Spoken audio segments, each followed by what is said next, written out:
Hello বন্ধুরা, তোমরা সবাই কেমন আছো? আমি অনেক ভালো আছি। আমি প্রিয়ন্তিকা শর্মা চলে এসেছি নতুন একটা মিনি ব্লগ নিয়ে।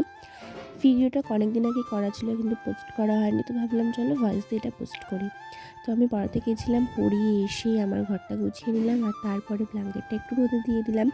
আর এদিকে মাটির থালাটাও রোদে দিয়েছিলাম কারণ এটা একটু শুকানো বাকি ছিল। আর এগুলো রোদে দিয়ে আমি পাশের ঘরটা গুছিয়ে নিয়েছিলাম। আর এই ঘর গোছানোর দায়িত্ব আমারই থাকে, তো আমাকেই গুছোতে হয়। আর বালিশটাও রোদে দিয়ে দিয়েছে। আর বাইরে কাজ হচ্ছে আমাদের বাড়িতে গরুর ঘরের জন্য, তো তার জন্য এদিকে বাঁশ কাটছে।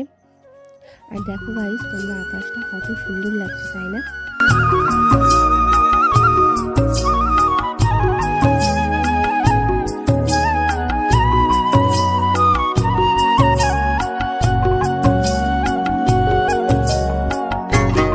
ভিতরে এসেই দেখি এত বড় একটা সাপ ঢুকেছে বাড়িতে।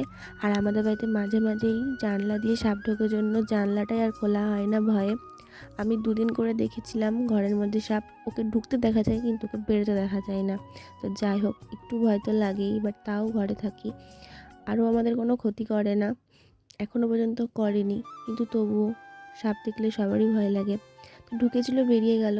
আর ওটা আমাদের বাগান না, ওটা পাশের বাড়ির বাগান। আমাদের বাড়ির বাগানটা পেছনের দিকে আছে। তো আর আমি বসে গেছিলাম রোদে মাথায় তেল দেওয়ার জন্য। শীতকালে রোদে বসে মাথায় তেল দেওয়ার যে কী মজা, সেটা যারা যারা করে তারাই বুঝবে। ঘর যা ঠান্ডা, তার পরিমাণে বারান্দা অনেক ভালো শীতকালে ধরতে গেলে। তো এখনও সেরকম শীত পড়েনি, কিন্তু তাও বারান্দায় বসে মাথায় তেল দিলাম। বারান্দায় যেহেতু সব কিছু রোদে দিয়েছিলাম, তো ভাবলাম এখানে বসে এই ভিডিওটা করি আর মাথায়ও তেল দিয়ে দিই। তারপরে শ্যাম্পু করে চলে এসেছি, সিল্ক অ্যান্ড শাইন তেলটাও দিয়ে দিলাম আর মাথা আঁচড়ালাম। আর দেখো, আমি ভাবছি আমার চুলটা কতটা সুন্দর লাগে, তার জন্য একটু ঢং করে নিলাম ক্যামেরাতে। আর যে পরিমাণে চুল উঠছে তোমাদেরকে তো আগেই বললাম। আর এই যে রেডিমেডি হয়ে বসে গেছি মাটির থালাটাকে ডিজাইন করবার জন্য। আমি ভালো ডিজাইন পারি না, চেষ্টা করি যা আর কি। আঁকাআঁকি করতে আমার বরাবরই ভালো লাগে। আর এই যে কমপ্লিট করে